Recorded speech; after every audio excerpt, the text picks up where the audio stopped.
Hello everyone. आज का topic है दक्कन के दंगे। 1870 ईस्वी के दशक में दक्कन के किसानों ने विद्रोह किए। यहाँ के किसानों को सरकार के साथ गुजराती और मारवाड़ी सूदखोरों एवं महाजनों के शोषण का शिकार होना पड़ा था। इस विद्रोह का मुख्य निशाना साहूकार एवं महाजन ही हुए। 1860-65 के बीच अमेरिकी गृहयुद्ध चल रहा था, अतः अमेरिका से अपेक्षित कपास यूरोप नहीं पहुंच पा रहा था। इसके विकल्प के रूप में ब्रिटिश सरकार ने दक्कन में कपास के उत्पादन को प्रोत्साहन दिया ताकि अमेरिका से आयात की कमी को पूरा किया जा सके। कपास निर्यात से दक्कन के किसानों में समृद्धि आई। फिर 1865 में अमेरिकी गृहयुद्ध समाप्त हो गया तथा अमेरिकी निर्यात पुनः स्थापित हो गया। इससे दक्कन से निर्यात काफ़ी कम हो गया। इससे कपास तथा अन्य वस्तुओं के मूल्यों में काफ़ी गिरावट आ गई। 1868-70 के भयंकर अकाल ने किसानों पर और अधिक बुरा प्रभाव डाला। वे न तो सरकार को लगान चुकाने की स्थिति में रहे और न ही महाजन का कर्ज चुकाने की स्थिति में थे। बम्बई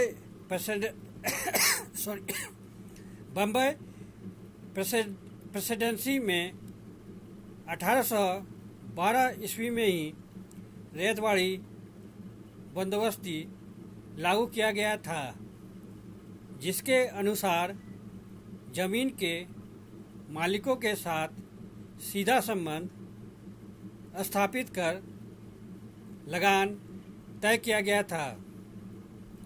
लगान नहीं देने की स्थिति में उसे जमीन छोड़नी पड़ती थी। किसानों को यह छूट थी कि वह जमीन गिरवी रख कर बेचकर अथवा दूसरों को खेती के लिए देकर सरकारी लगान जमा करे।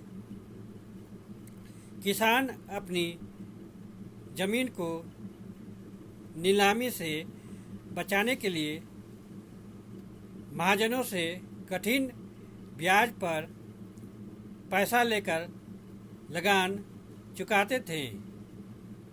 इस परिस्थिति में महाजनों की स्थिति अच्छी हो गई। सूद से उन्हें लाभ तो होता ही था। अगर किसान अपना कर्ज वापस करने की स्थिति में नहीं रहता था तो महाजन स्वयं किसान की जमीन नीलाम करा देता था। इस कार्य में अदालतें भी महाजनों का ही साथ देती थी। इन कारणों से किसानों की स्थिति अत्यंत खराब हो गई थी। किसानों में विद्रोह के लक्षण पहली बार दिसंबर 1874 ईस्वी में प्रकट हुए। इसके लिए सिरनर तालुक के एक मारवाड़ी महाजन की जातियां उत्तरदायी थी। मारवाड़ी कालूराम ने खरदे ग्राम के एक किसान का मकान 150 रुपये के एवज में नीलाम करवा दिया तथा उसे तोड़ने लगा। इस महाजन ने किसान के इस अनुरोध को भी ठुकरा दिया कि जब तक वह कर्ज नहीं चुकाता मकान का किराया देगा। अंततः बाबा साहब देशमुख के नेतृत्व में किसानों ने विद्रोह कर दिया। महाजनों का सामाजिक बहिष्कार किया गया। अंततः महाजनों को पुलिस की सहायता लेकर वहां से भागना पड़ा। इस घटना के बाद भी किसानों के असंतोष को दूर करने का प्रयास नहीं किया गया। किसान अपने आप को संगठित करते रहे। मैं 1875 ईस्वी में पूना जिले के सुपा नामक स्थान पर किसानों ने बड़ी संख्या में एकत्रित होकर महाजनी अत्याचारों का सामना करने का निश्चय किया। उनका उद्देश्य था सिर्फ भय दिखाकर महाजनों के कर्ज एवं जमीन संबंधी कागजों एवं दस्तावेजों पर अधिकार करना। बल का प्रयोग वही किया गया जहां पर महाजनों ने प्रतिरोध किया। किसानों ने महाजनों से कागज छीनकर उन्हें नष्ट कर दिया एवं उनके अनाज एवं पशुओं के चारे में आग लगा दी। यह विद्रोह अहमदनगर के अनेक स्थानों में फैल गया। गुजराती तथा मारवाड़ी महाजन किसानों का सामना नहीं कर सके। वे गांव छोड़कर भागने लगे। ऐसी परिस्थिति में सरकार ने किसानों के साथ नहीं दिया बल्कि महाजनों के साथ हमदर्दी दिखाते हुए विद्रोह को शांत करने के लिए पुलिस बल का सहारा लिया। परंतु पुलिस जन आंदोलन के समक्ष विफल रही। इसलिए सरकार को सेना की सहायता लेनी पड़ी। गांव में सामूहिक जुर्माना लगाया गया और सैकड़ों की संख्या में किसानों को गिरफ्तार किया गया, जिससे अंततः आंदोलन की धार कुंद पड़ गई।